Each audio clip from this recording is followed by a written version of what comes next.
네, 안녕하세요. 제26회 전주국제영화제 상영작 발표 기자회견을 찾아주신 언론인 여러분께 진심으로 감사드립니다. 오늘 기자회견은 1부와 2부 나뉘어서 진행됩니다. 1부에서는 우범기 조직위원장, 민성욱, 정준호 공동집행위원장, 문석, 문성경, 전진수 프로그래머, 박태준 프로듀서가 자리하고요. 2부에서는 올해의 프로그래머 이정현 배우가 함께합니다. 네, 그럼 우범기 조직위원장님의 개회사를 시작으로 제26회 전주국제영화제 상영작 발표 기자회견을 시작하도록 하겠습니다. 네, 조직위원장님 개회사 부탁드립니다. 네, 안녕하십니까. 전주국제영화제 조직위원장 우범기입니다. 1년 만에 다시 뵙게 되어 기쁘고 반갑습니다. 제26회 전주국제영화제 상영작 발표 기자회견에 귀한 시간을 내어 참석해 주신 언론인께 깊은 감사의 마음을 전합니다. 우선 전주국제영화제 조직위원회를 대표하여 올해 영화제의 비전을 현실로 구현하는데 헌신적인 노력을 보여주신 민성욱 집행위원장, 정준호 집행위원장님께 특별한 감사 인사를 드립니다. 두 분의 탁월한 리더십과 추진력으로 올해도 의미 있는 성과가 이룰 것으로 확신합니다. 전주국제영화제는 세계 각국의 창의적인 영화인들이 관객과 소통하며 자신의 예술 세계를 펼칠 수 있는 소중한 플랫폼이자 아시아를 대표하는 핵심 영화제로 그 위상을 굳건히 하고 있습니다. 이제는 단순한 영화 축제를 넘어 국제 문화도시 전주의 정체성을 전 세계에 알리는 문화외교의 장이 되었습니다. 전국의 영화 애호가들이 보내주신 전폭적인 성원과 사랑 덕분입니다. 무엇보다 전주국제영화제가 끊임없는 변화와 성장을 거듭하며 26회차를 맞이할 수 있었던 것은 언론인 여러분의 열정적인 지지와 대한민국 영화 산업에 대한 깊은 애정이 있었기에 가능했습니다. 앞으로도 전주국제영화제는 언론인 여러분의 목소리와 우리 영화제를 찾아주시는 모든 관객 여러분의 의견에 귀 기울이며 더욱 풍성하고 의미 있는 영화제로 발전해 나가겠습니다. 이 자리에 함께해 주신 언론인 여러분의 따뜻한 관심과 지속적인 응원을 부탁드립니다. 감사합니다. 네, 조직위원장님 말씀 감사합니다. 다음은 민성욱, 정준호 공동집행위원장님에게 마이크를 전하도록 하겠습니다. 먼저 민성욱 위원장님부터 기자님들께 인사 말씀 부탁드립니다. 네, 안녕하세요. 전주국제영화제 공동집행위원장 민성욱입니다. 시국도 어수선하고 이렇게 날씨도 쌀쌀한데도 불구하고 상영작 발표 기자회견을 찾아주신 기자님들께 깊은 감사 인사드립니다. 전주국제영화제가 올해 26회라는 의미 있는 해를 맞이했습니다. 언제나 그렇듯이 초심을 잃지 않고 전주다운 맛으로 영화제를 준비했으니까 많이들 오셔서 축하해 주시기 바라겠습니다. 네, 여러분 반갑습니다. 공동집행위원장 정준호입니다.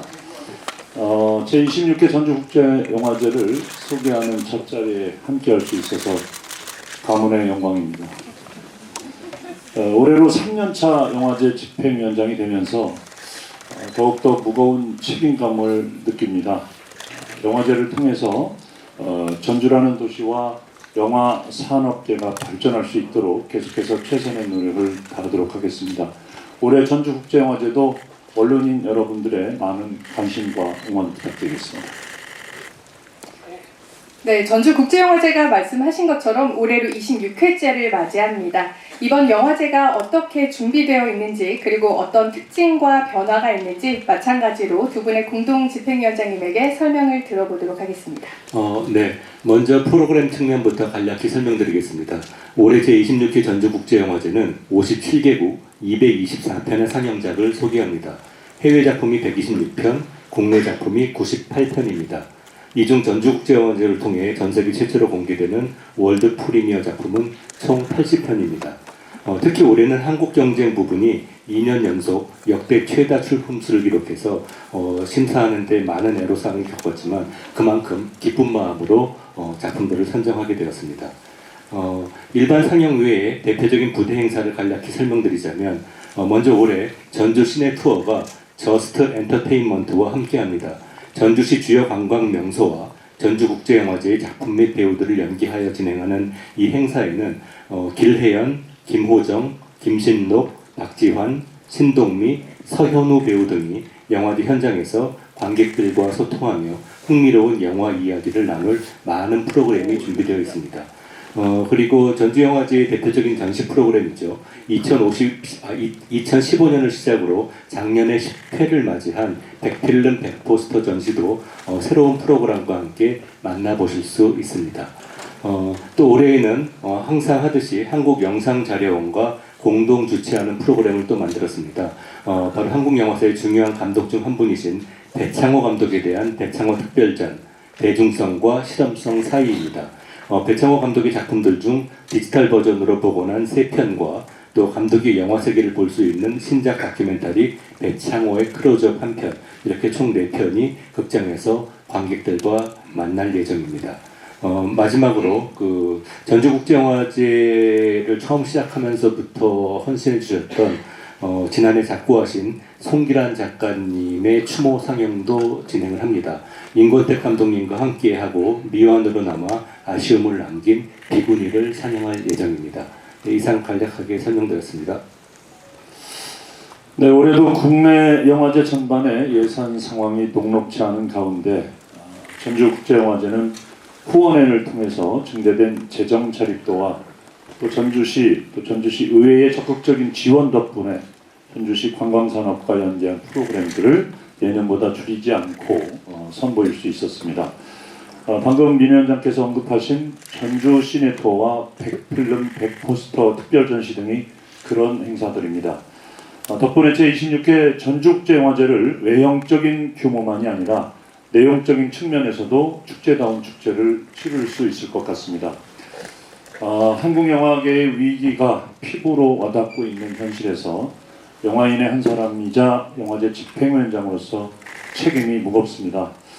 그렇기 때문에 전주국제영화제가 할 수 있는 여러 가지 역할에 대해 고민하였습니다.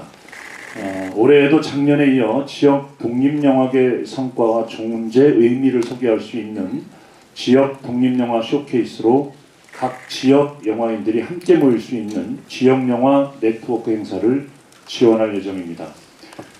나아가 보다 다양한 분들이 영화를 즐길 수 있는 축제를 위해 전주국제영화제와 마찬가지로 26회를 맞이한 가치봄 영화제와 MOU를 체결, 가치봄 영화의 날을 운영해 누구나 찾아와 영화를 볼 수 있는 극장을 만들려고 합니다. 올해도 전주국제영화제는 독립 대한영화인들의 국제적 교류에 정의되고 보다 다채로운 프로그램으로 작품과 관객이 만나 진행되는 풍성한 축제가 될 것입니다. 여러분들의 많은 관심과 애정 부탁드리겠습니다. 네, 정준호 집행위원장님이 말씀하신 것처럼 외형과 내형을 모두 갖춘 전주국제영화제 기대하셔도 좋을 것 같습니다. 다음으로는 올해 상영작에 관한 이야기를 나눠보겠습니다. 개막작은 문성경 프로그래머, 폐막작은 문석 프로그래머님이 이어갈 텐데요. 올해 개폐막작 소개 영상부터 보고 오시겠습니다.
네, 반갑습니다. 문성경 프로그래머입니다. 26회 전주국제영화제 개막작은 루마니아 출신의 라두주데 감독의 콘티넨탈 25입니다. 이 작품은 올해 베를린 영화제에서 은곰상, 각본상을 수상한 작품이고요. 최근 영화계가 가장 궁금해하는 감독의 신작이라고 할 수 있겠습니다. 최근에 이제 유럽에서는 젊은 거장이라는 말이 나올 정도로 굉장히 관심이 많고 지난해 베를린 영화제 심사위원도 역임한 바 있습니다. 또 작년에는 로카르노 영화제에서 지금 종말이 오더라도 너무 큰 기대는 말라라는 전작으로 심사위원 특별상을 수상하기도 했습니다. 개막작 콘티넨탈 25는 간단하게 줄거리를 말씀드리자면 주인공이 예상치 못한 죽음을 목격을 하게 되면서 이후에 이제 심리적 회복을 하는 과정과 또 행정적 절차를 밟으면서 겪는 사회적 모순과 관습을 통해 관객에게 어떤 질문을 던지는 영화입니다. 이 영화는 전체가 스마트폰으로 한 기종의 스마트폰으로 촬영이 됐습니다. 그래서 영화 끝나고 크레딧을 보시면 확인을 하실 수가 있는데요. 라두주데 감독이 2018년 이전에는 굉장히 고전적인 영화를 많이 만들어 왔습니다. 루마니아의 서구풍의 영화를 이제 웨스턴 종류의 영화를 만들 정도로 굉장히 전형적이라고 할 수도 있는 형식의 영화를 만들다가 2018년 이후로 급격한 변화를 통해서 격렬하게 현대성을 강조하는 영화를 제작을 하고 있습니다. 그래서 시대에 맞는 어떤 영화 언어라던가 동시대에 벌어지는 일들을 사회 정치적인 이슈를 다루고 있는데요. 이게 단순히 제가 조금 전에 말씀드린 스마트폰을 통해서 영화를 찍었다는 기계적인 어떤 기술적인 측면뿐만 아니라 영화의 내용 안에서도 이제 영화의 이제 스토리가 진행되는 형식 안에서도 틱톡이라던가 인스타그램이라던가 이런 온라인 플랫폼이 영화의 전개에 굉장히 큰 영향을 차지하는 부분을 가지고 있습니다. 그래서 이런 온라인의 즉각성을 반영하면서 새로운 서사 형식을 선보이고 또 전 세계의 정치 사회에 대해 고민을 멈추지 않는 영화를 만드는 감독입니다. 이 시대를 대표하는 작가 라두주데 감독의 작품을 개막작으로 상영할 수 있게 돼서 영광으로 생각합니다.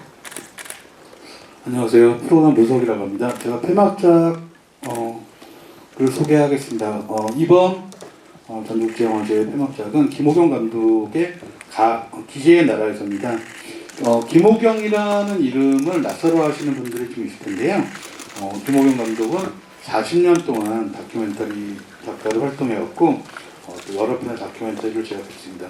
곧 개봉하는 자동사건 이야기죠. 목소리들도 김호경 감독이 제작했습니다. 기계의 나라에서는 김호경 감독이 연출 데뷔작으로 한국의 다양한 노동 현장에서 일하고 있는 네팔 출신 이주 노동자에 대한 다큐멘터리입니다. 이런 소재는 사실 방송이나 뉴스를 통해서 많이 다뤄져서 익숙하다고 생각하실지 모르겠지만 이 영화는 우리 눈으로 바라본 네팔 이주 노동자에 대한 이야기가 아니라 네팔 노동자의 눈으로 비춰진 우리 한국의 이야기를 보여준다는 데서 확실한 차별점을 갖습니다. 네팔 노동자 35명의 시를 담은 여기는 기계의 도시란다 라는 시를 바탕으로 이방인을 대하는 우리의 벌거벗은 모습을 보여주는 영화입니다. 그리고 시와 다큐멘터리의 만남이라는 점에도 관심을 기울여 주시면 더욱 흥미롭게 보실 수 있을 것 같습니다. 감사합니다. 네, 지금까지 개폐막작 소개를 들어봤고요. 다음으로는 국제경쟁 소개를 이어가도록 하겠습니다. 영상을 먼저 시청한 다음 전진수 프로그래머의 설명을 들어보도록 하겠습니다.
국제경쟁 소개해드리겠습니다. 국제경쟁 섹션은 첫 번째 곡은 두 번째 장편 영화를 연출한 감독의 작품 가운데 아시아 최초로 상영되는 작품을 대상으로 하고요. 제 기억으로는 아마 24회 영화제 때 출품작 수가 처음으로 600편을 넘었던 것으로 기억하는데 올해도 662편이라는 많은 작품이 출품되었고요. 출품 국가도 작년 83개국에서 86개국으로 소폭 증가했습니다. 장르 측면에서 좀 특이한 점이 있다면 다큐멘터리가 200편 넘게 출품된 것인데 특히 그 소규모 제작 스텝과 또 적은 예산으로 만들 수 있는 그리고 감독의 개인적인 경험을 담은 사적 다큐멘터리가 많았다는 것은 이게 영화 제작 여건이 세계적으로도 참 좀 많이 안 좋아지지 않았나라는 생각을 하게 됩니다. 예심을 거친 10편의 선정작 가운데 6편이 감독의 데뷔작이고 4편이 두 번째 작품인데 그런 어려운 여건 속에서도 감독님들이 복잡하지 않지만 좀 깊이 있고 또 감동과 여운이 길게 느껴지는 작품들이 많았다는 것이 그 예술적 고민이 굉장히 깊었다라는 점을 말해주고 있고요. 5월 6일에 열릴 시상식에서 또 어떤 작품이 수상하게 될지 저도 궁금한데 많은 관심도 부탁드리겠습니다. 감사합니다. 네, 말씀 감사합니다. 다음으로는 한국 경쟁과 한국 단편 경쟁 부문 소개를 들어볼 텐데요. 마찬가지로 영상을 함께 보신 후 문석 프로그래머님이 설명을 이어가도록 하겠습니다.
환절기라서 그런지 목 상태가 좀 좋지 않습니다. 양해 부탁드리겠습니다. 아까 윤석 집행위원장님께서 말씀하셨던 대로 한국 영화 출품 수는 또 올해도 기록을 세울 정도로 많았습니다.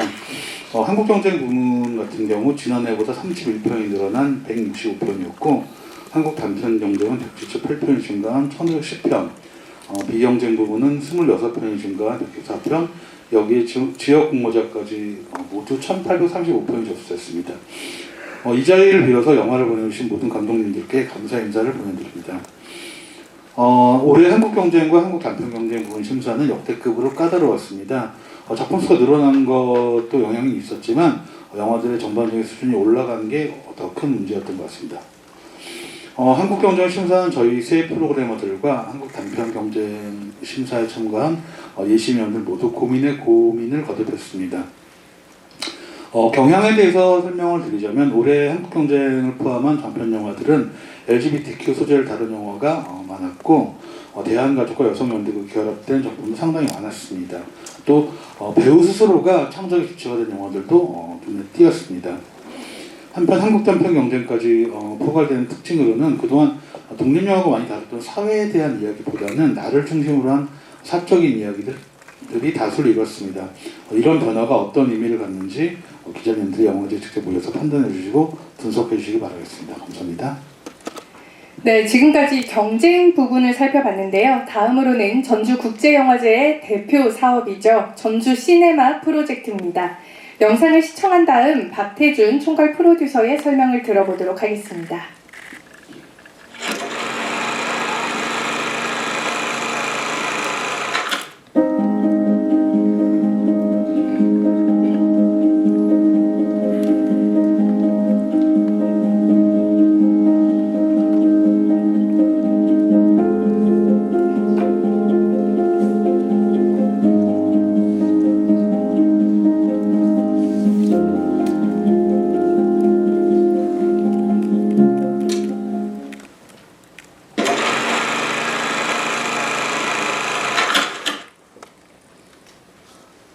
네, 반갑습니다. 전주 프로젝트 총괄 프로듀서 박태준입니다. 전주 시네마 프로젝트는 저예산 장편영화 및 독립영화 제작 활성화를 도모하기 위해 투자자로서 영화 제작에 관여하는 프로그램입니다. 전주 시네마 프로젝트를 거쳐간 작품들이 많은데 재작년에 3사라의 베를린 영화제 인카운터스 섹션 심사위원 특별상에 이어서 작년에도 다이렉트 액션의 동 섹션 작품상 수상, 다큐멘터리 부분 심사위원 특별원급과 시네마딜의 그랑프리 수상, 그리고 구리 및 그림자를 숨길 때의 산세바스티안 국제영화제 오리선테스 라투너스 경쟁 부문 개막작 선정, 그리고 제자리에 있는 건 없다의 카를로 비바리 국제영화제 프록시마 경쟁 부분 선정과 아다나 골든볼 국제영화제 감독상 심사위원 특별상 등 매해 주요 영화제의 수상을 이어오고 있습니다. 이것은 전주 시네마 프로젝트의 작품들을 세계 영화인들도 인정하고 있는 바라고 이제는 뭐 함께 가고 있다 이렇게 이제 받아들일 수가 있는데요. 저희 그 작년 선정작 중에 해외 선정작이 마르타 뽀피보다 감독의 바디 인 플루럴이라는 기대작이 있는데 작년 12월에 세르비아에서 이제 촬영을 70% 이상 진행을 하고 있다가 소요 사태가 발발을 했습니다. 그래서 올해 1, 4분기 내내 지금 확산일로를 걷고 있어서 촬영이 지금 재개를 못하고 있는 상황이어서 안타깝게도 올해는 만나볼 수 없게 됐는데요. 거기도 여기도 하루빨리 사회가 안정적으로 돌아올 수 있기를 기원하는 바입니다.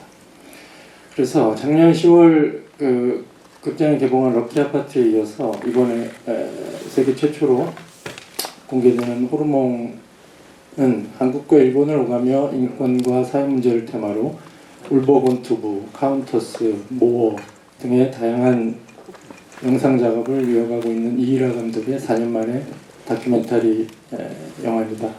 작품 소개 간단히 드리면 여성 사업가로 잘 나가던 제일한국인 자이니치라고 하죠. 제일한국인 3세 신수곡 씨가 2000년도 도쿄시장의 구구망언을 계기로 사회인권 프로젝트에 뛰어들게 되고 혐한 헤이트 스피치에 항거하는 극복하는이라는 뜻의 놀이코의 프로젝트를 성공시키고 관련 법안을 이끌어내기 위해서 싸워나가는 과정에 중심 스토리라인이 있고요. 거기에 할머니 이백란 씨, 어머니 케이코 그리고 신수곡으로 이어져온 제1한국인 3대의 한, 북, 일 현대사를 과장되지 않은 최적의 방식으로 다뤄간 작품으로 유연함과 꿋꿋한 에너지를 동시에 품고 있는 인물들의 본 모습을 탐구하고 깊이감 있는 시네마틱 영상과 강단 있는 편집으로 인권, 민족, 역사, 여성, 정치, 저항 등의 이런 복합적인 언어들이 비교적 명료하게 한 번에 읽힐 수 있도록 이끌어낸 작품입니다.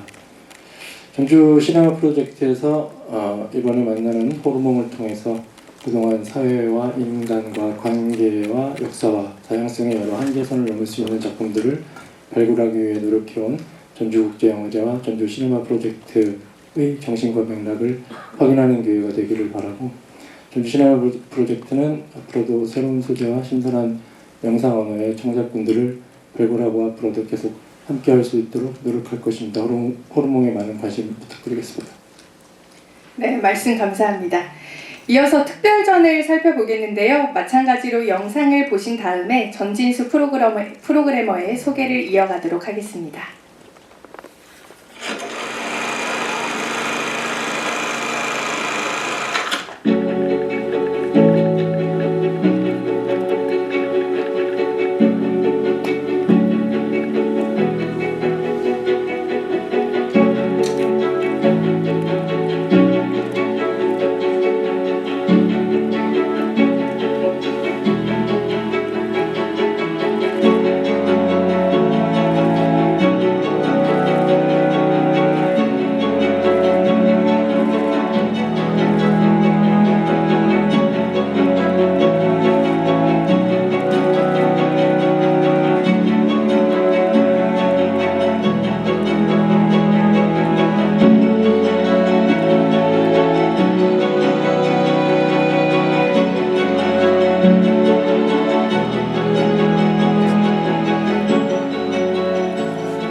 특별전 다시 민주주의로 소개해드리겠습니다.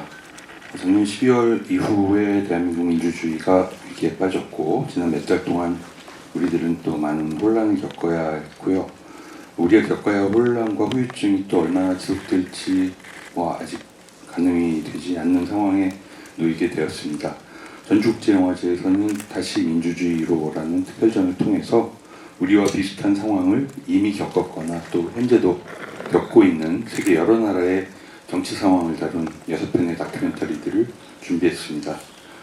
스티브 핑크 감독의 마지막 공화당원은 2021년 미국 국회의사당 습격 사건 이후에 트럼프 탄핵에 찬성표를 던진 공화당원의 이야기입니다. 에담 킨징거라는 국회의원의 이야기고요. 그 소동 이후 킨징거가 임기를 마칠 때까지의 몇 달을 카메라가 팔로우를 합니다. 소신을 지킨 정치인이 당으로부터 따돌림 받는 모습, 우리에게도 이제는 익숙한 일이 되었죠. 그리고 산드라 코우트 감독이 만든 브라질 대선의 기록 역시 우리와 또 매우 비슷한 상황을 담고 있습니다.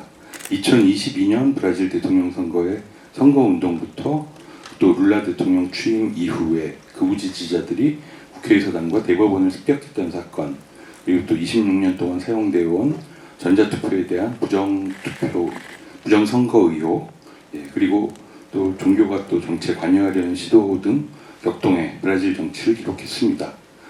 그리고 증오가 확산돼서 일어나는 혐오 스피치 문제를 다룬 노르웨이식 데모크레이지, 그리고 30년 독재를 무너뜨리기 위해 거리로 나선 젊은 여성들의 모습을 담은 수단 우리를 기억해줘, 극우 포퓰리즘에 맞서는 한 여성 정치인의 모습을 담은 필리핀 민주주의의 불씨, 그리고 마지막으로 슬로바키아의 민주주의를 회복하기 위해서 고군분투했던 여성 대통령의 이야기, 슬로바키아의 희망, 추잔나 차프토바까지 6편의 작품을 다시 민주주의로라는 특별전을 통해서 지금 현재 세계 곳곳에서 일어나고 있는 민주주의 위기를 다룬 작품들로 구성을 했습니다.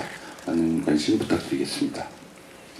네, 다시 민주주의로라는 제목만 들어도 사회에 울림을 주는 특별전일 것 같은데요.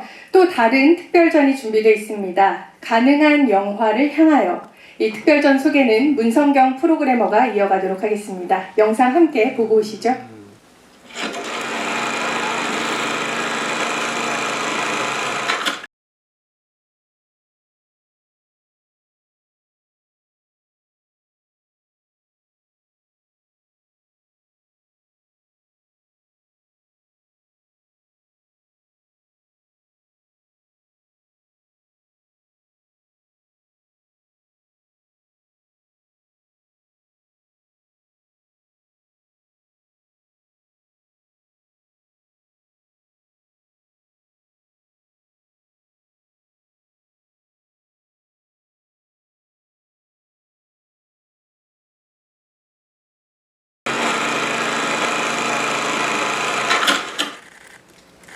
네, 전주국제영화제가 2000년도에 굉장히 한국 사회와 영화계 획기적인 화두를 던지면서 시작됐었습니다.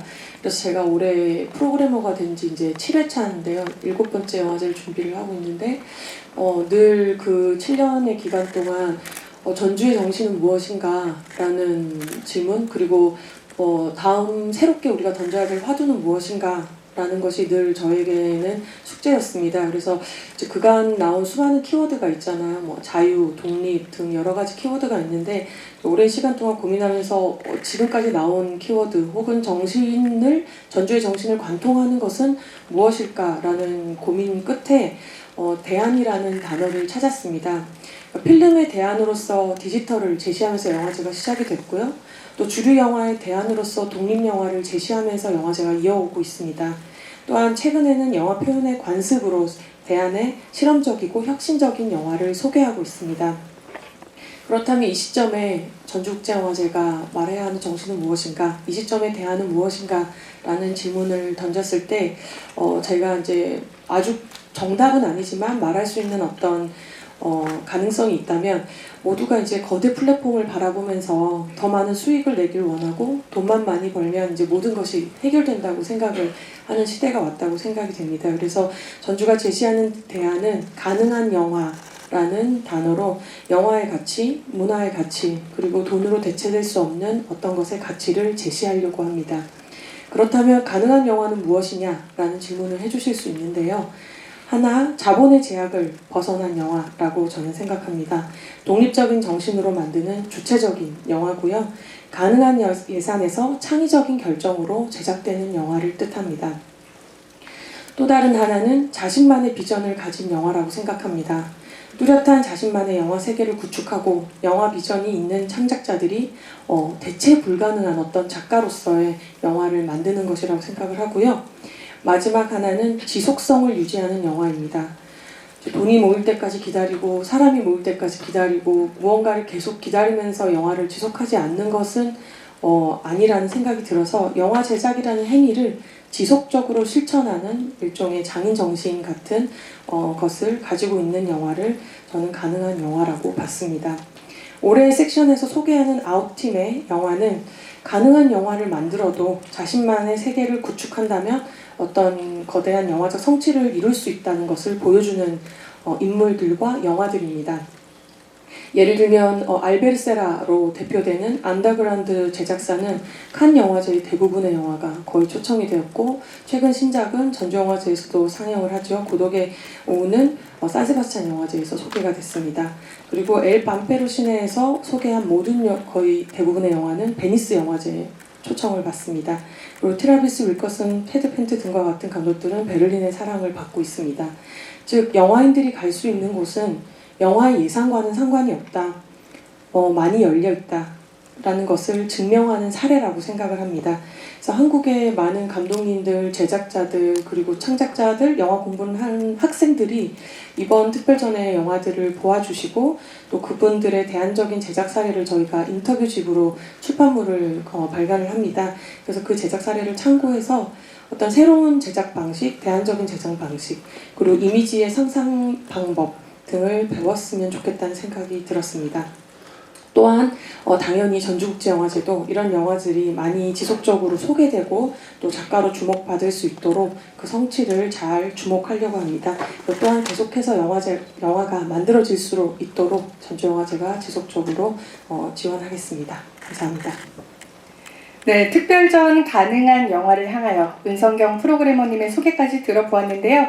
오늘 기자회견은 앞서 말씀드린 것처럼 1, 2부 나뉘어서 진행됩니다. 1부 내용에 대해서 기자님들 궁금하신 사항이 있을 것 같은데요. 먼저 1부 기자회견에 대해 질의응답을 받도록 하겠습니다. 자리에서 가볍게 손을 들어주시면 저희가 마이크를 전달드리도록 하겠습니다. 먼저 기자님들이 질문을 준비하시는 동안 제가 정준호 집행위원장님께 간단하게 좀 질문을 드리고 싶은데요.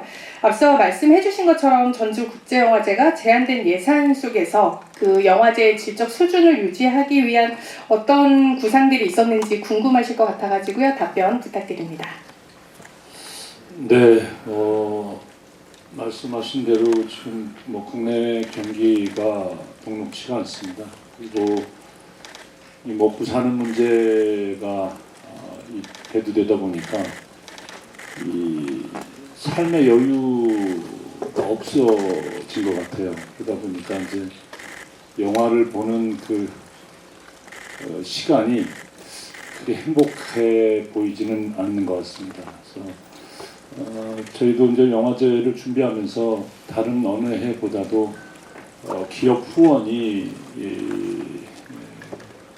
쉽지가 않더라고요. 그래서 올해도 그래도 큰 금액은 아니지만 또 전주국제영화제 후원회를 통해서 많은 분들이 이렇게 참여를 해주셨고 결국은 전체적으로 정부 예산이 세수 부족으로 인해서 많은 부분이 이제 줄어들었기 때문에 각 부처별로 예산이 다 줄어서 저희 영화제에도 그 타격이 좀 있습니다. 그런데 전주시에서 또 이 다양한 프로그램에 지역 관광 부분과 연계해서 지원을 좀 많이 해주셨고 또 전주시 의회에서도 많은 격려와 또 후원을 해주셔서 올해도 작년보다 좀 더 풍성한 프로그램들을 많이 준비를 했고요.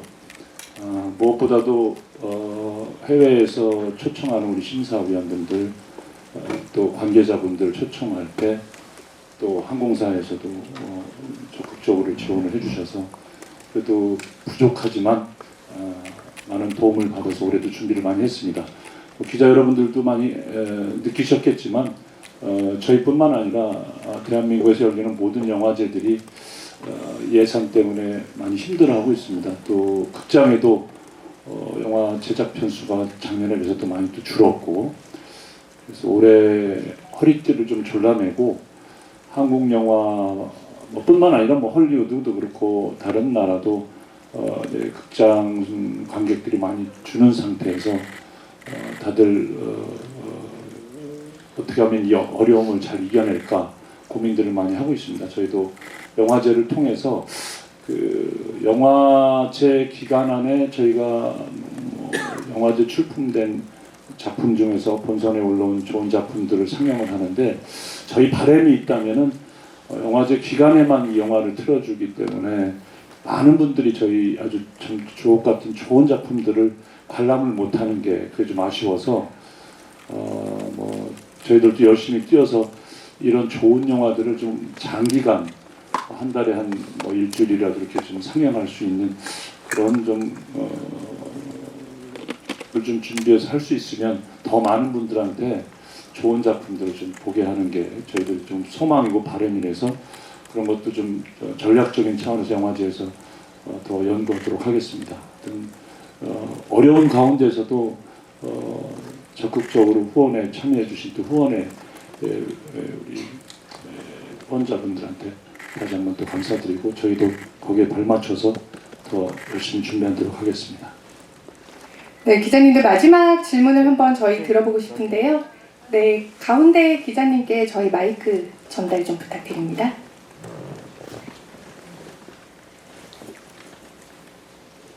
저는 이윤영 기자입니다. 저는 정준호 집행위원장님에게 질문이 있는데요. 위원장이 4년 임기라고 들었습니다. 그래서 지금은 3년을 하고 있고, 그리고 3년 하는 동안 얼마나 영화를 얼마나 배웠는지, 그리고 어떤 부분에도 부족했는지, 그게 알고 싶어서 질문합니다. 네. 영화제 임기 3년이고요. 집행위원장 3년이고 올해가 이제 3년차 마지막 해입니다. 처음에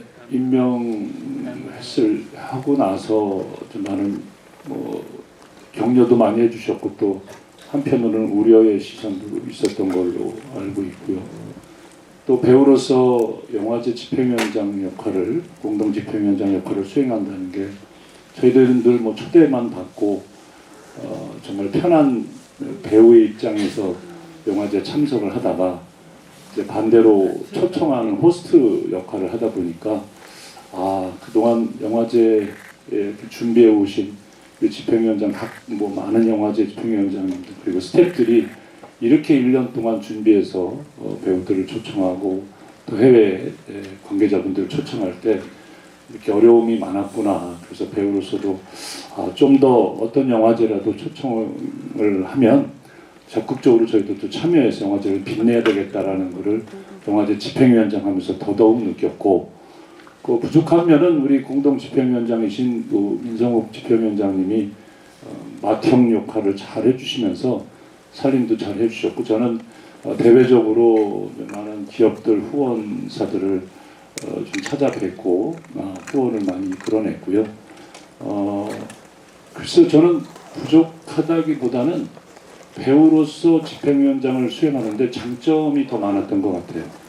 그리고 배우의 입장에서 바라본 영화제가 이렇게 금방 준비해서 올리는 게 아니라 정말 1년 동안 각 파트별로 전 스태프들이 작품 하나 선정하고 또 해외에 계신 우리 감독님들 또 초청할 대상들을 다 일일이 찾아뵙고 연락해서 그렇게 선정하는 것을 곁에서 지켜보면서 1년이라는 시간이 이렇게 짧게 느껴진 적도 많이 없었던 것 같습니다. 그래서 그런 부분은 저도 영화제 하면서 많이 배우고 있고 또 많은 작품을 보면서 적은 돈으로 이렇게 영화를 정말 감정을 다 담고 그 감독이 영화를 표현하고자 하는 그 연출을 잘 심어서 적은 돈으로도 이렇게 우리가 생각하는 이상의 좋은 작품을 만들 수 있구나. 그래서 한국 영화 위기라고 하지만 우리도 이제 영화를 풍성하게 다양한 스토리를 적은 제작비에 정말 쥐어짜는 마음으로 다시 한번 한국 영화의 매력을 또 작품의 질을 높여서 한다면 2000년대 대한민국 영화계의 부흥기가 다시 한번 올 거라고 믿습니다. 이게 서로가 다들 힘들고 어렵고 영화 관객들 줄어들고 극장 힘들고 막 이런다고 할 때 사실 이럴 때가 기회입니다.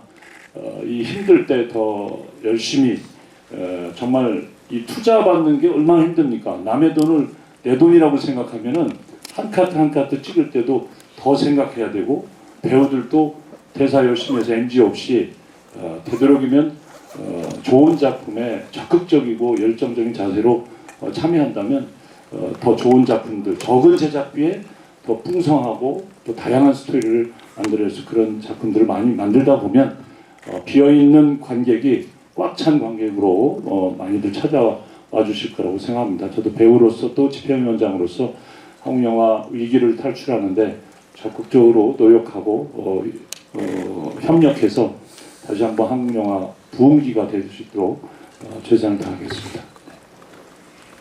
네, 감사합니다. 저희 시간 관계상 시간이 좀 얼마 남지 않은 것 같은데 마지막 질문 가능한가요? 시간이 괜찮으신가요? 네, 그럼 저희 가운데 기자님께 마이크 부탁드립니다. 정진원 배우님께 좀 드릴게요. 지금 한국 영화 산업에 대한 이해가 있으신지 좀 의문이거든요. 답변하시는 거 들어보면요. 쉽게 말해서 그런데 지금 정부 예산 깎은 게 되게 문제의식 많고 지금 모든 영화제들에서 이거에 대해서 이의를 제기하고 있는데 그걸 갖다 수능하시겠다는 어떤 입장인 건지 궁금하고 왜 윤석열 정권 들어서 예산이 많이 깎였거든요. 사실요. 기존에 올라있던 예산들이 아무 문제의식 없으신 건지 궁금하고요. 무슨 문제의식이요? 아니 지금 윤석열 정부 들어서 예산이 많이 깎였단 말이에요. 영화제 지원 예산이. 네. 거기에 대한 문제의식이 없으신 건지 왜냐면 모든 독립영화제들과 국내 영화제들이 그 문제에 대해서 계속 성명도 내고 있지 않는데 그거에 대한 이해가 없으신 건지 좀 궁금하고요. 그리고 두 번째 작년 영화제 기간 중에 대전에 있는 읍살롱 가셨는데 그게 아무런 문제의식이 없는 건지 본인의 집행위원장으로서 그거에 대한 모든 영화제들이 그렇게 행동하는 사람이 어딨냐는 비판이 나오는데 본인은 그게 당연하다고 생각하시는 건지 이게 두 번째 의문이고요. 모든 지금 뭐 어떤 이 영화제나 어떤 이런 부분들이 많이 어려움을 겪고 있는데 본인이 지금 거기에 대해서 지금 뜬금없는 얘기만 하시는 것 같아서 정말 아무 생각이 없으신 건지 제가 궁금합니다. 집행위원장으로서. 어디 신문 어디 기자? 오마이뉴스 성하훈 기자입니다. 네? 오마이뉴스 성하훈 기자입니다. 네네네. 작년에 그 같은 질문을 해주셨죠? 그러니까 지금 질문의 요지가 아마 저도 설명을 잘 드렸는데 그 설명이 좀 부족했나 봅니다. 그 영화제 예산은 국가가 세금이 부족해서 전체적으로 전 부처가 다 세금이 예산이 다 줄어들었지 않습니까? 그래서 저희들도 충분히 이해를 합니다. 아버지가 사업하다가 힘들 때는 다 가족들이 긴축해서 절약해서 써야 되잖아요. 저희들도 국가 예산이 줄어서 정부 부처의 각 부처별로 예산이 줄은 거는 그거를 저희가 힘들고 어렵다고 얘기하는 게 아니라 작년에 문체부 예산이 줄었다고 생각하세요? 문체부 전체 예산이? 그렇게 알고 계세요? 그렇게 이해하고 계시는 거예요 지금? 제가 문체부 예산이 전체적으로 줄은 거에 대해서는 정확하게 알 수가 없고요. 예, 알고 늘었습니다. 소폭이지만 늘었습니다. 네네. 그거 모르시잖아요 지금. 그것까지 제가 알아야 됩니까? 네? 아니 그걸 놓고서 무슨 아무 문제가 없다 그래서 저희가 예산이 이런 얘기 하시잖아요 지금. 예산이 줄어서 저희가 기업 후원을 협찬을 받아서 올해도 풍성하게 저희가 영화제를 잘 준비하고 있습니다. 그리고 그 룸사롱 간 거에 대해서 말씀하셨는데 저희가 수십 명의 후원자분들이 저 영화제에 적은 돈부터 많은 돈을 이렇게 후원을 해주고 있습니다. 제가 일일이 다 찾아뵙고 영화제 후원을 받아오는데 그 영화제 기간 안에 또 외국에서 온 손님들도 계시고 또 후원을 다 해주신 분들이 오셨을 때 오셔가지고 얼굴 좀 보자 그러면 제가 식사나 뭐 이렇게 대접을 해드리거든요. 그 고마움에 감사한 마음으로. 그러면 어디에 계시다고 해서 잠깐 인사드리러 갔고 그럼 저는 집행위원장으로서 그렇게 후원해 주신 분에 대해서 예의가 찾아뵙고 인사라도 드리고 해야지 제가 바빠서 못 갑니다. 그리고 그날은 일과가 없었고요. 다 끝난 시간이 갔습니다. 그래서 그런 거 아마 오해가 좀 있으신 것 같고 그 다음에 저희가 모르고 하는 얘기가 아니라 힘든 시기인데 저희가 열심히 더 영화제를 좀 많은 분들이 더 찾아오시게 또 풍성하게 잘 만들어서 오신 분들한테 전주국제영화제 다녀와서 참 즐겁고 재밌었다. 또 영화제 기간 안에 또 열심히 하는 모습을 보여서 저희들도 최선을 다하려고 합니다. 기자님 마음 충분히 말씀 이해합니다. 네네. 네, 감사합니다. 저희 영화제에 대해서 애정어린 질문해주신 기자님들께 모두 감사드리고요. 1부 질의응답은 이것으로 마치도록 하겠습니다. 잠시 장례를 정리하고요. 2부에서 제2스페셜 올해의 프로그래머 섹션 소개를 이어가도록 하겠습니다. 잠시만 기다려주시기 바랍니다.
네, 제2스페셜 올해의 프로그래머 기대하셔도 좋을 것 같습니다. 전주국제영화제 문석 프로그래머님 그리고 올해의 프로그래머 이정현 배우님을 무대로 모시겠습니다.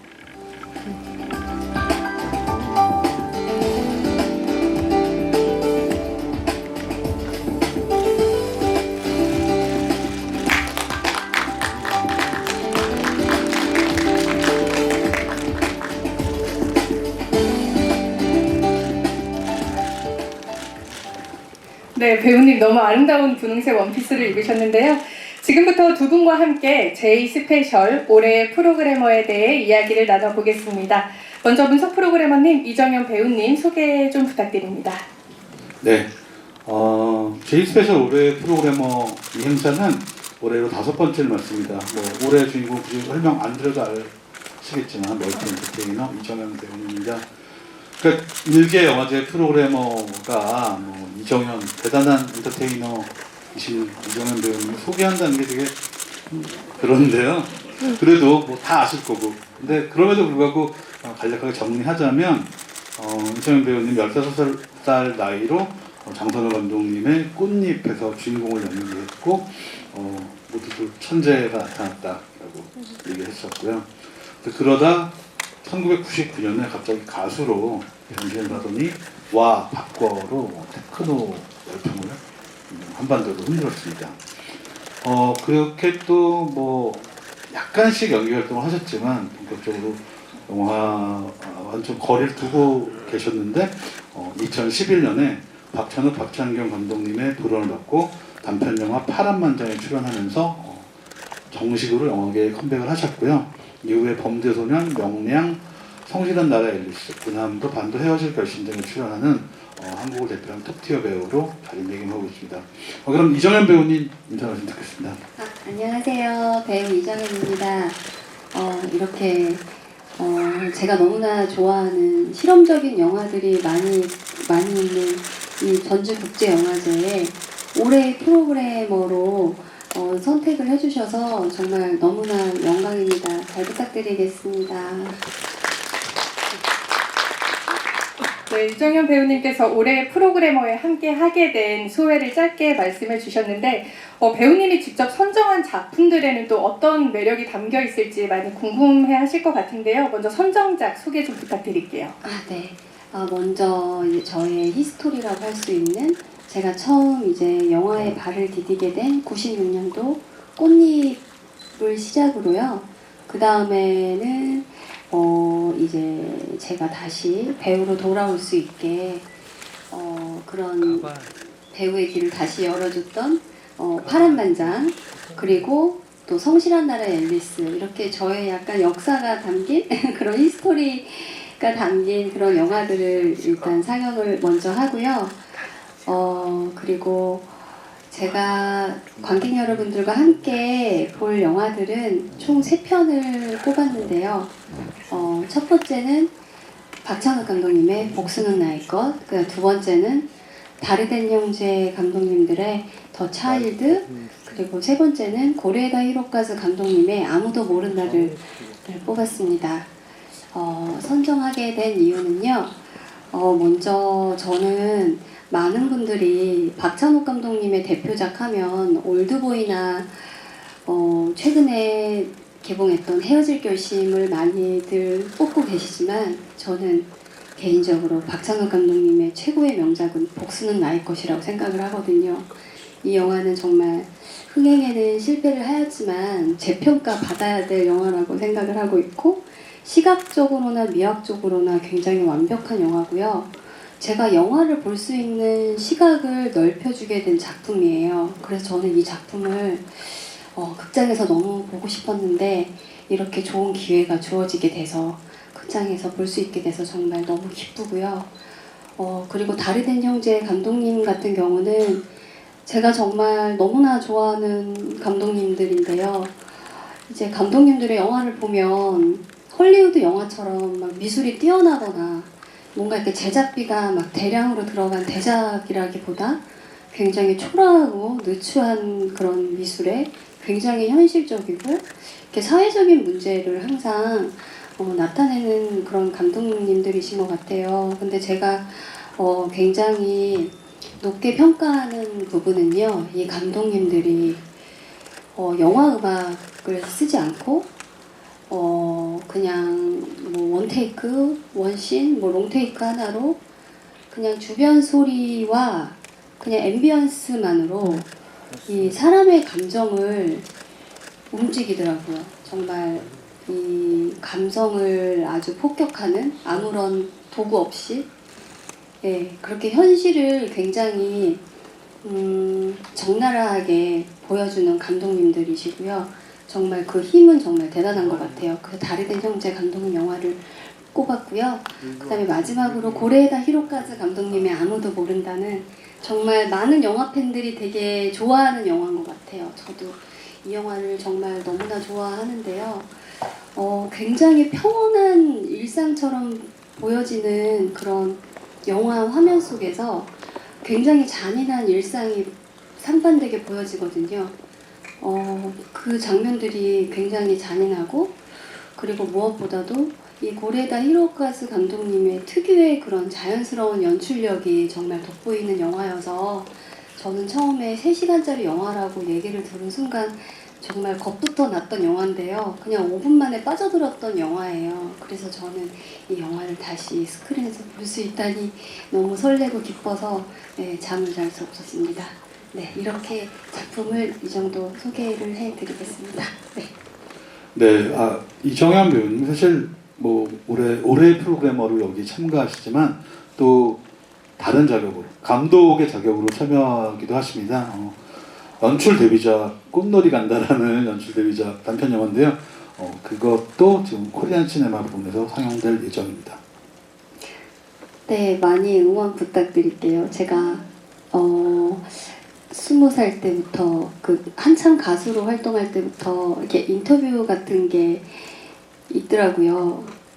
항상 꿈이 영화 감독이 돼보는 게 꿈이었는데요. 그거를 이제서야 이제 중대 영화과 학부를 졸업하고 또 대학원을 바로 들어가게 돼서 이제 거기에서 만든 첫 번째 작품이고요. 사실 대학원 1학년 때 2년 전에 완성했던 작품입니다. 근데 그동안 임신과 출산 때문에 이제서야 공개를 하게 되었어요. 복지 사각지대에 놓인 모녀 이야기고요.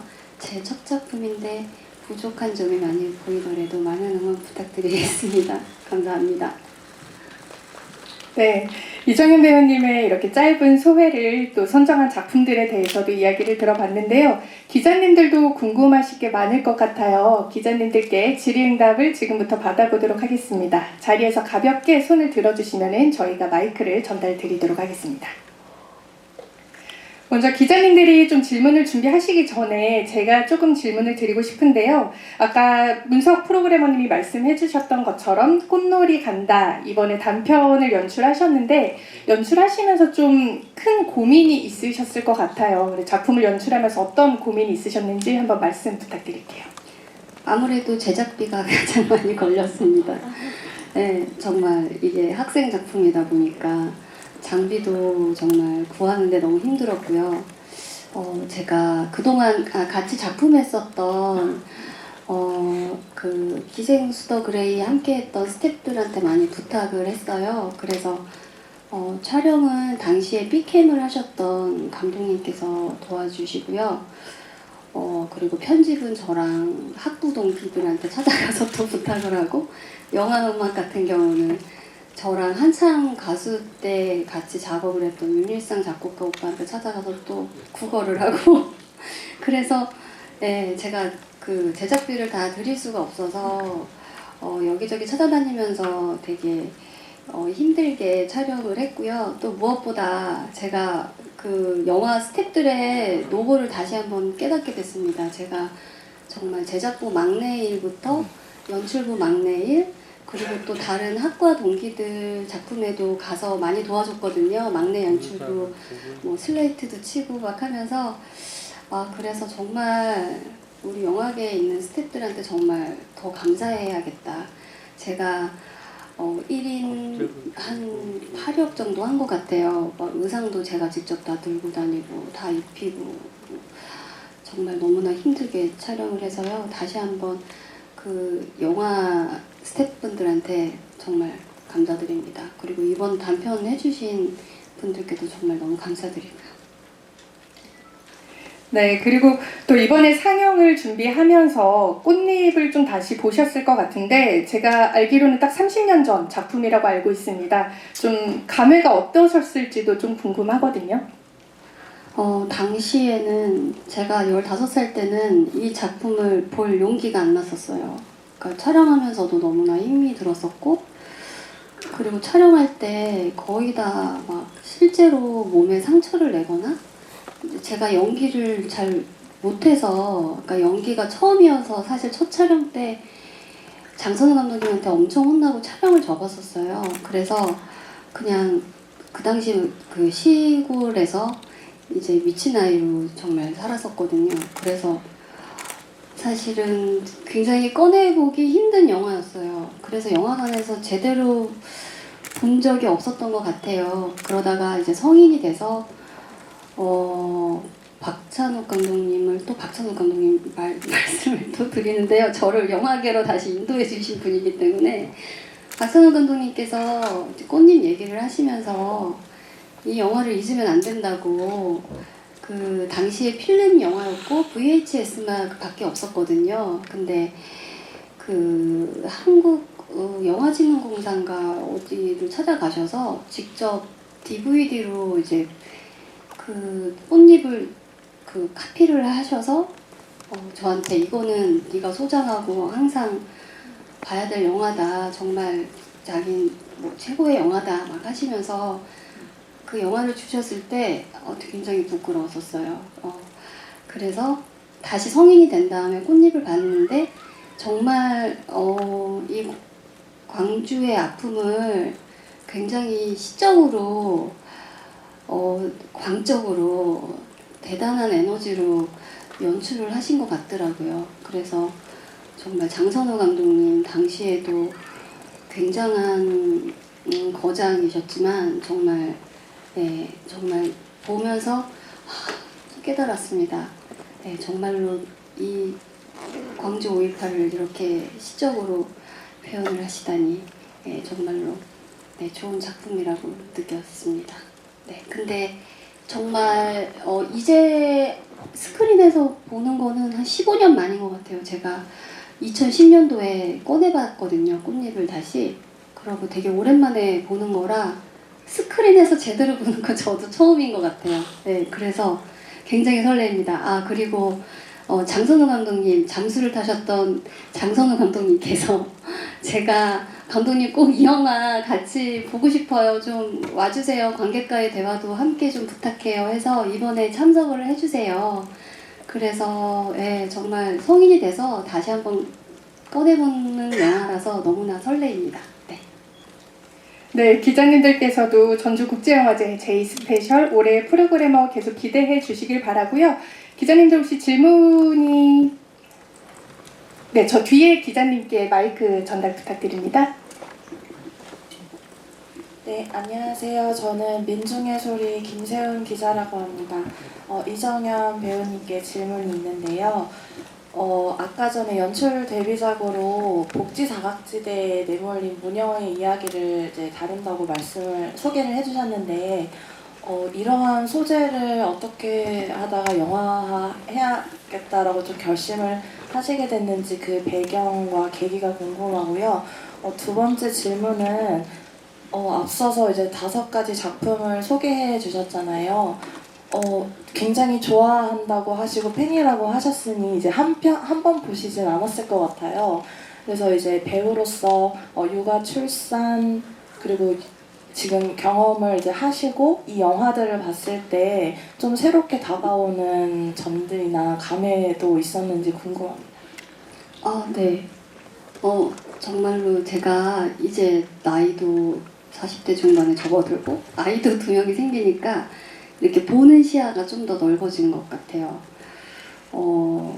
그래서 특히 달이 된 형제의 더 차일드를 봤을 때 좀 더 슬펐던 것 같아요. 거기에 아기가 나오거든요. 신생아 아기가 나오는데 정말 무슨 폭격기입니다.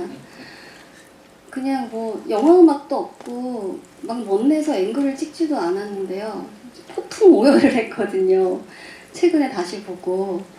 네, 근데 이 영화를 스크린에서 볼 수 있다고 해서 정말 너무 좋고요. 복수는 나의 것은 볼 때마다 또 새로운 장면들이 계속 보이는 것 같아요. 이게 블랙 코미디도 많이 숨어있기 때문에 그게 너무 재미있는 것 같고요. 뭔가 이렇게 영화 학도들의 그런 항상 봐야 할 그런 영화처럼 뭔가 이 뭐 예를 들어서 뭐 주인공의 감정이 삐뚤어져 있다. 그러면은 박 감독님이 앵글을 정말 삐뚤게 찍으셨더라고요. 뭐 그런 거를 발견하는 재미들도 너무 재미가 있고요. 아, 고레에다 히로카즈 감독님의 아무도 모른다는 그것도 정말 볼 때마다 가슴 아프지만 아무래도 제가 아이 엄마가 되다 보니까 거기도 아이들이 나오거든요. 너무 슬퍼요.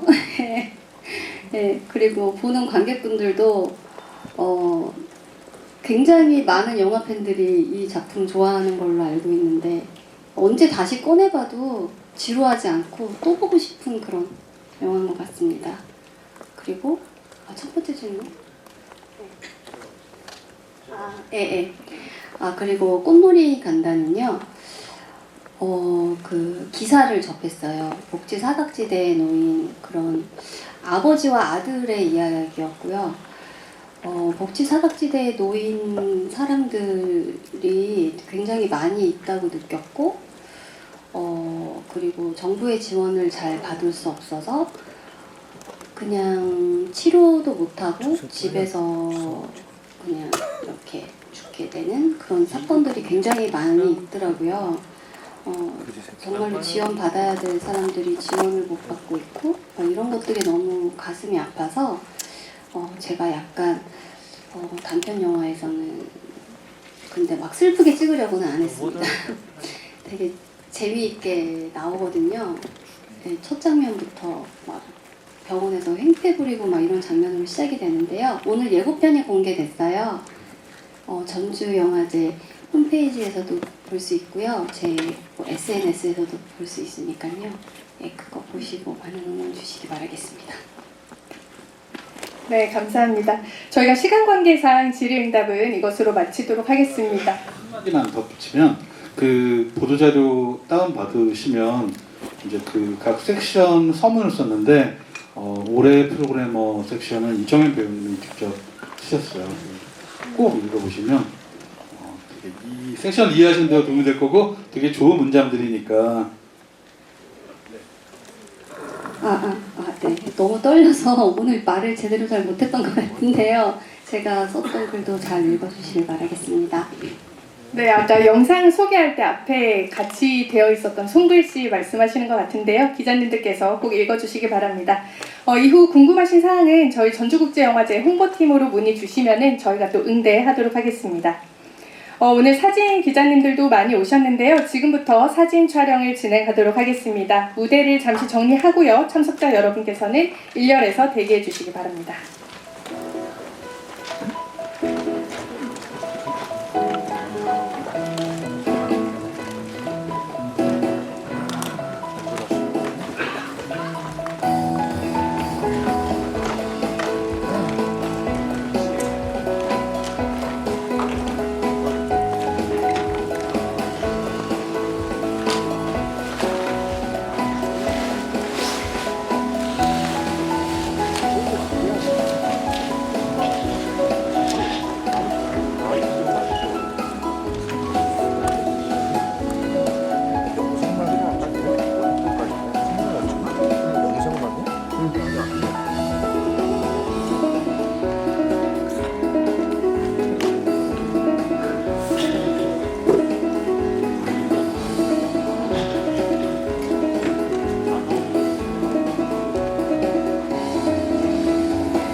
네, 이제 무대가 준비된 것 같은데요. 참석자분들 모두 앞으로 올라와 주시기 바랍니다. 먼저 단체 사진부터 찍겠습니다. 조직위원장님 중앙에 서 주시고요. 양 옆으로 집행위원장님, 그리고 이정현 배우님, 올해 프로그래머분들. 네, 프로듀서님까지 자리해 주시고요. 저희 단체 사진인 만큼 좀 간격을 좁게 서주시면은 기자님들이 많이 편하실 것 같으니까요. 네. 더 좁혀주셨어. 조금 더 좁혀 주시기 바랍니다. 괜찮으신가요, 기자님들? 펜발 옆으로 가면 더 붙여주세요. 괜찮으신가요? 펜발 더요. 더 펜발이 이거를 제가 옆으로 좀 붙여드릴까요? 펜발 이쪽 펜발이 이쪽 펜발. 저 앞으로 나오셔야 될 것 같아요. 네, 배너를 조금 네. 기자님들 괜찮으신가요? 네. 네. 그럼 지금부터 사진 촬영 진행하도록 하겠습니다. 저희 정준호 위원장님께서 구호 한번 부탁드릴게요. 구원을 기분 아니야. 네, 그러면 하나, 둘, 셋 같이 화이팅 외칠게요. 하나, 둘, 셋. 네, 먼저 중앙에 계신 기자님들 바라봐 주시고요. 그 다음에 위에 계신 기자님들도 조금 계신 것 같으니까 위에 보면서 또 한 번 하나, 둘, 셋 화이팅! 네, 올해 전주국제영화제가 기대가 정말 됩니다. 네, 이제 단체 사진은 이 정도에서 마무리하도록 하고요. 다음은 조직위원장님과 집행위원장님 세 분만 촬영 진행하도록 하겠습니다. 배너를 좀 옮겨드릴까요, 기자님들? 아니면 네, 붙여주세요. 네. 굳이 필요 없을 것 같아요. 네. 그냥 간격은 괜찮으신가요? 간격도 기자님들? 붙여주세요. 좀 더 붙여주시기 바랍니다. 네, 밝게 웃으면서 저희 또 사진 찍도록 하겠습니다. 먼저 중앙부터 바라봐 주세요. 하나, 둘, 셋. 같이 화이팅 한번 할까요? 하나, 둘, 셋. 화이팅! 네, 기자님들 괜찮으신가요? 네, 마지막으로 이제 올해의 프로그래머 이정현 배우님 솔로 단독샷 진행하도록 하겠습니다.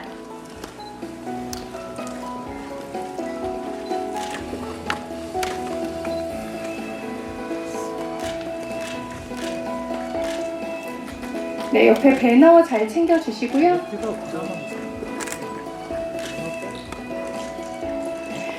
네, 먼저 배우님 여기 중앙에 계신 기자님들 먼저 바라봐 주시고요. 기자님들 원하시는 포즈 있으신가요? 배우님 하트 한 번만 해주세요. 하트. 하트 한번.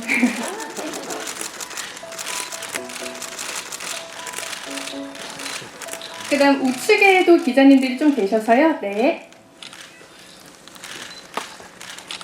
네, 그럼 저희 기자님들 괜찮으신가요? 네, 감사합니다. 네, 배우님 고생하셨습니다. 네, 오늘 참석해주신 기자님들께 진심으로 감사드립니다. 제26회 전주국제영화제 상영작 발표 기자회견을 여기서 마치도록 하겠습니다. 고맙습니다.